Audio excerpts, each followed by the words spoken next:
The campaign stars Will Ferrell and Zach Galifianakis as two rival politicians that are running for a seat in the House of Representatives to represent their congressional district in North Carolina. Ferrell plays the self-centered, egotistical Democratic incumbent Cam Brady, while Galifianakis plays the opposing Republican Marty Huggins, who's essentially the Seth Galifianakis character that a lot of people have come to know in his stand-up routine. Now, I was really on the fence with the campaign ever since the first trailer went out because it did make me laugh a few times, but all the situations that they were shown that these characters got into, some of them worked well, while others felt very forced and contrived at times. But I did get a glimmer of hope when I found out the movie was going to be rated R, because Zach Galifianakis almost always does R-rated comedies when it comes to his resume, and Will Ferrell hasn't done one in quite some time either. And in the end, while the movie is sporadically funny at times, you really expect a lot more when you have these two comedians of this high caliber. If there's any high mark of praise that this movie deserves, it's without a doubt the performances by Will Ferrell and Zach Galifianakis. They remain 100% committed to their characters. Ferrell playing this hybrid of George W. Bush and John Edwards, which I'm up for anytime because the parodies about those two have been endless, and the way that Ferrell knits it down with his George W. Bush-esque voice and also all the scandals that he gets into throughout the film,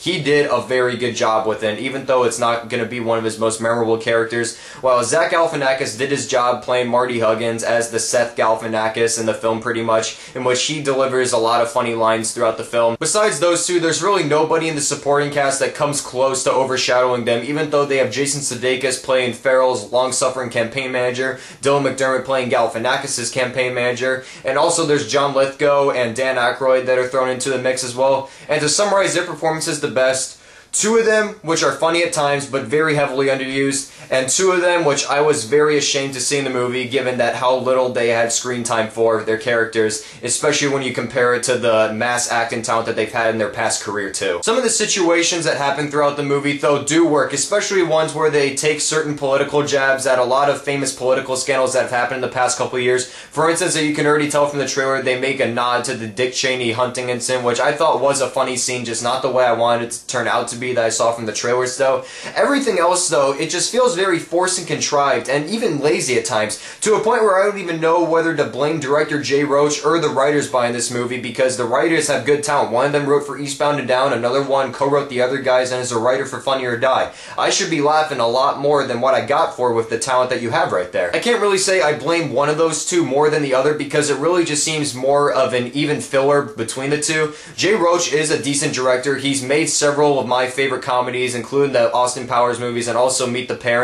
However, he has really been on a faltering side with comedies since then. However, that goes apart from his brilliant HBO political films, Game Change and Recount. I just don't really know if he gave Ferrell and Galifianakis enough time to improvise from the script, because you can even tell at times that as good as Ferrell and Galifianakis' comic delivery is, it all just feels very forced to the point where you can literally tell that these guys are going by the script, and it seems like they're either under a strict command to, or they just didn't have the feeling to improvise the scene alone. The more I think about it after seeing this movie, it really could have been something hilarious, because the talent it had was already good behind the camera and also in front as well with Ferrell and Galifianakis. The final product itself, though, I really just don't know what to blame more, because it really is just lazy and very uninspired at times for the way that it progresses throughout, and it's something that I really think could have been great if Adam McKay was in the director's chair. I think that's when Will Ferrell makes his funniest comedies, when he fully collaborates with McKay, and all that McKay has is producer and story credit. I'm telling you, get Adam McKay back in the director's chair, and Will Ferrell will make another hilarious comedy for sure. Thank God Anchorman 2 is coming soon. Overall, The Campaign is one of those movies that if you go to it with friends, you'll have a decent time, but if you want to see it for the mass appeal that it has with Ferrell and Galifianakis headlining,